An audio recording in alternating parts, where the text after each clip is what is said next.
กับสบายดีพ่อแม่พี่น้องยินดีต้อนรับเข้าสู่สกู๊ปเพจครับตื่นแต่เช้าเนี่ยสมาตัดผักไปตลาดกับแม่ตัดผักให้แม่ไปตลาดลูกเอาบ่ฮะ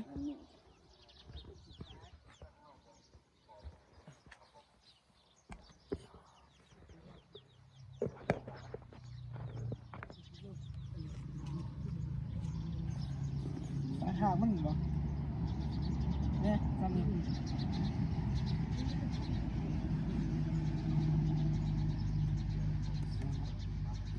แล้วมาทำนี่ภาษาจีน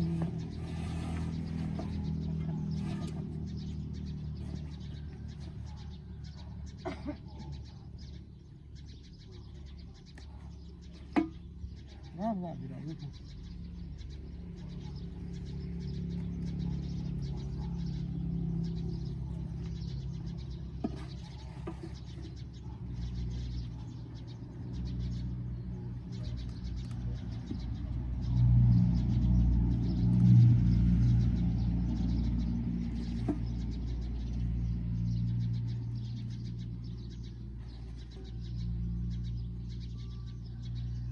สื่อเป็นโลกเลย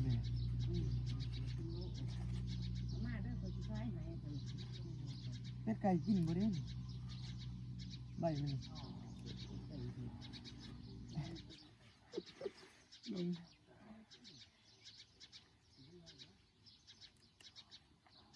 เล็กโทรศัพท์ตัวสิเบ็ดเลย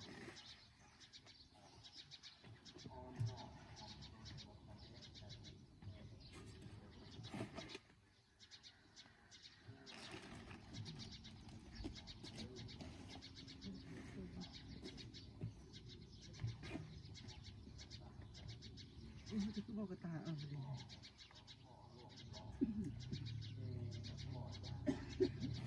ห้ามกัน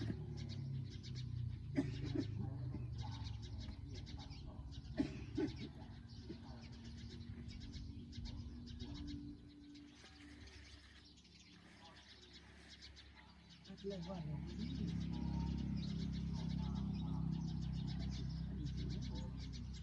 ฮะ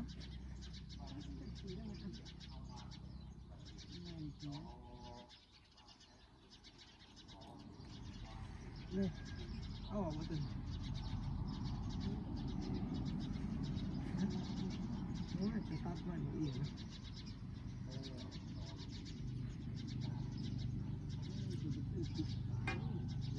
ฮะมันที่ผูกนะตัวนั้นไม่ถูกซ้ายเนี่ย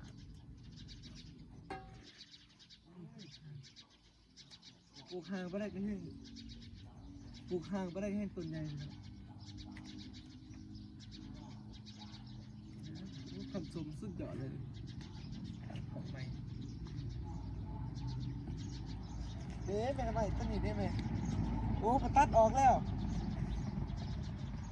ตัดออกเลย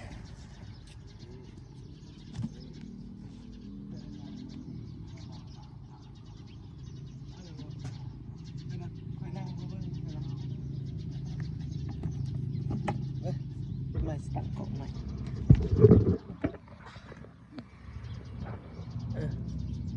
คือสิเห็นดี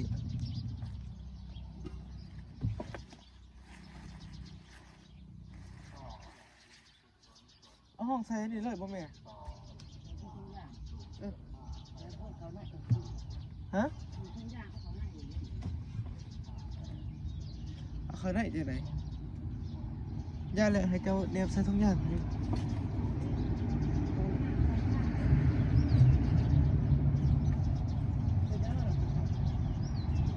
สู้น้อยหนึ่งมันจะหักเลยพี่น้องมันเลยโอ้ยมันก่อขึ้นมาหักเลย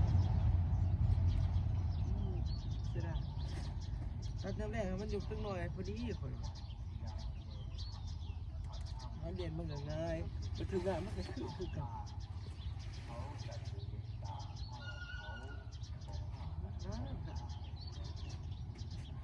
ท่านบุ้งออกอีเจ้าสิ่งใหญ่อีไม่ได้คือโจมท่านเจบันไดนะ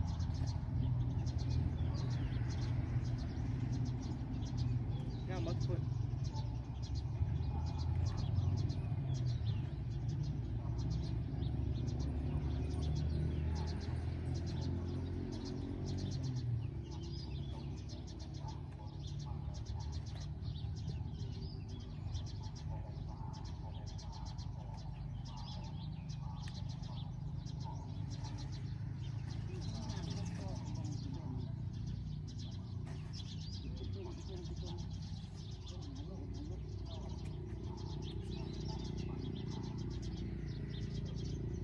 ล้างไปเลยบ่พักความหมาย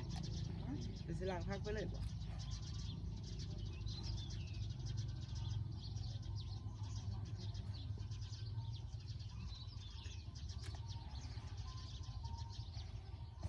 งามบ่ทุกคนเป็นไงมันอ่อนกันสมสุดยอดคือโอ้ขันปลูกอยู่อากาศหนาวๆนี่แห้งสิงะเลย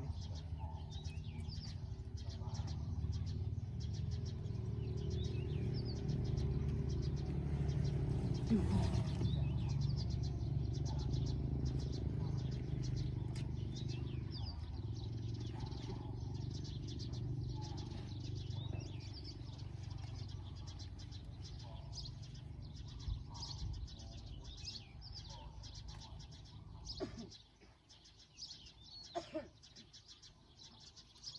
น่าอันไหนแม่นี่ตัวนี้หลอดคาราฟาน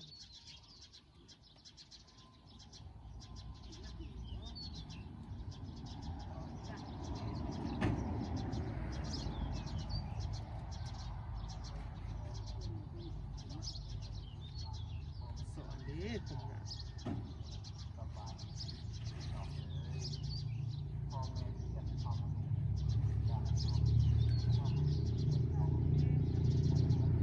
ฮะ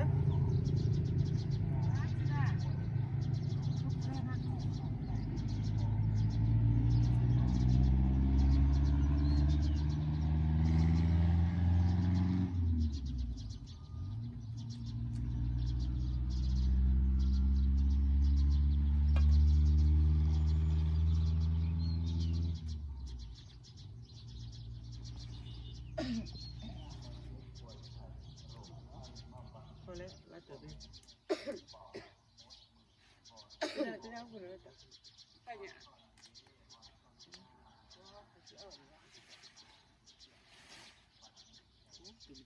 ดีมันกระฮัก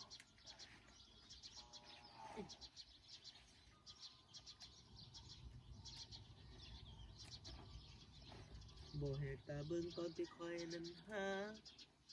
ก็เริ่มสิมีว่าก็ขายยาบ้า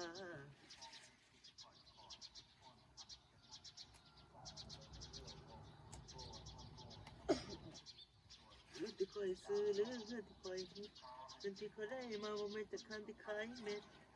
ไอ้คิดดีๆก็จะสิว่าเดี๋ยวเจ็บหรือที่จะว่าออกมาเป็นเรื่องจริงและเรื่องเฟกโอ้ยใหญ่แล้วนะก่อนสิว่าเอ่ยว่าจ้าวันนี้ที่ก็ได้มาคอยเฮ็ดคอยหาด้วยกันคือเนื้อทันนี้แกะ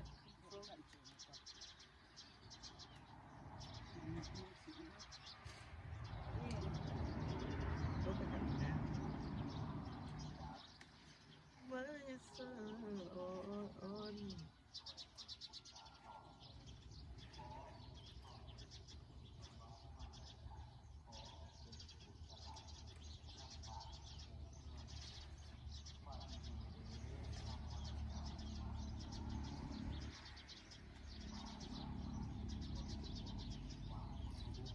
สูงๆก็ได้นะ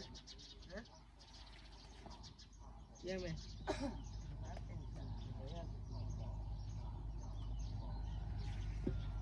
วันนี้ที่เขาได้มาเขาเย็บไปหาด้วยกันเฮ็ดเอง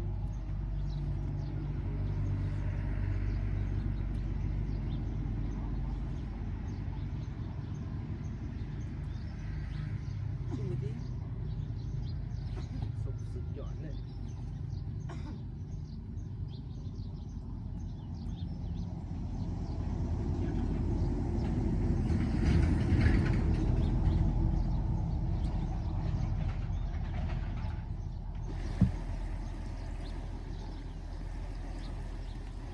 ตั้งแต่ปลูกเอา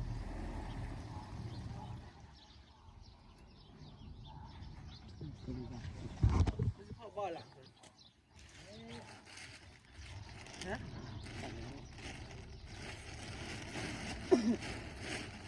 พูดไปมันตื่น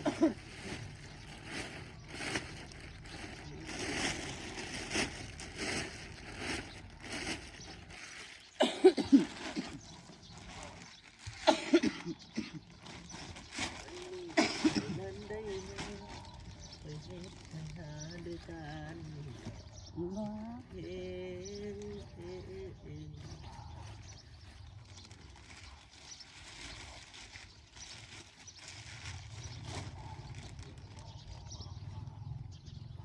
ซึ่งพวกในพวกบวชเขาไปเอาเข้าตะหัวปูเนี่ยเขาบริแบงกันเจ็บเลย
ไปใส่หันน้องดอง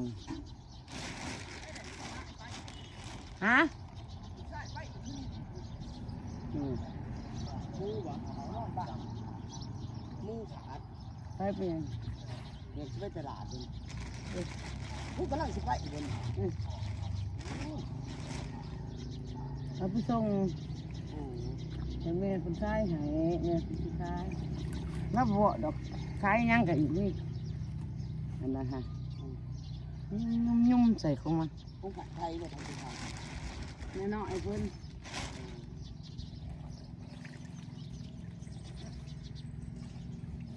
พวกนี้ดูว่าคำไปดูเหมือน ไปมันเคยไปซ้ำบอลได้หรือจะไปจุดนั้น มีบ้างตก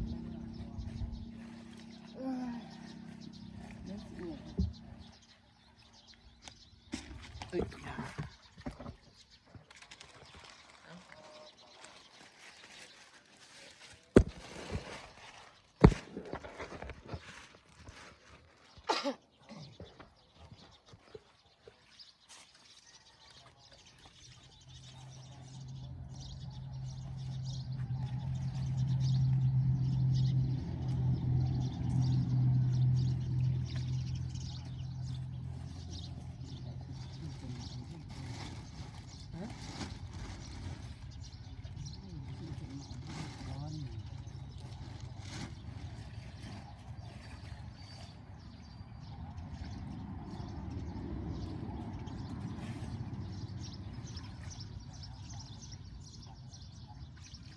ที่ภายในนอกท่านกินผักกาดที่มีมาไปแล้วเขาเป็นมาเด้อคือกว้างเขากว้างมากไม่ใช่เขากว้างกว้างอยู่ต่างประเทศ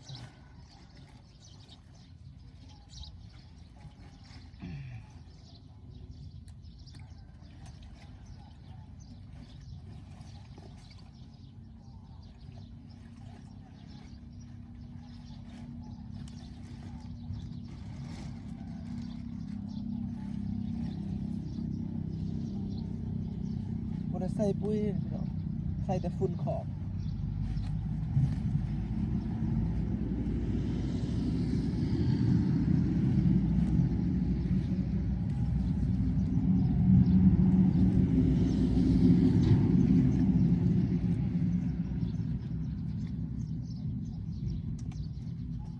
จูดมะพร้าวคุดนั่นแหละก็จูดอยู่ดับนะเอาหนักก่อน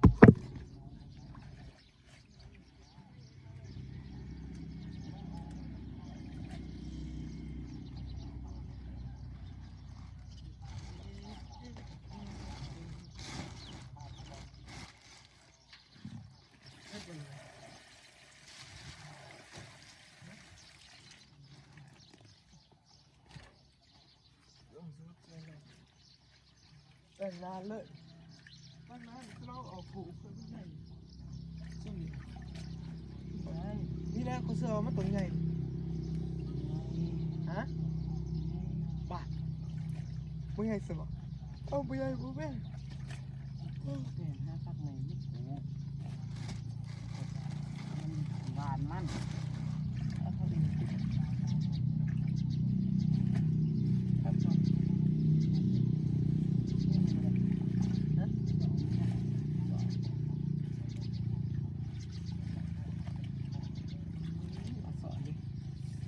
ขันสมคักท่องหนึ่งใส่ได้จะกิโลอ่ะตรงนี้ป้า16 นาทีพุ่นนะ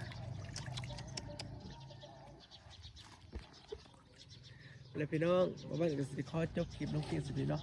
เฮาก็ตัดพักกาติมีประเทศก่อนเลยพี่น้องไม่แต่จะสั่งใส่กิโลแล้วก็เอาไปส่งเขาว่าโลเท่าไหร่ก่อนไหม เนี่ย เข้าว่าโล10,000พี่น้องก็จะได้ฝากกดไลค์แล้วก็กดติดตามให้เด้อเพื่อเป็นกำลังใจในการคลิปต่อไปพี่น้องแล้วพบกันใหม่พี่น้องบ๊ายบาย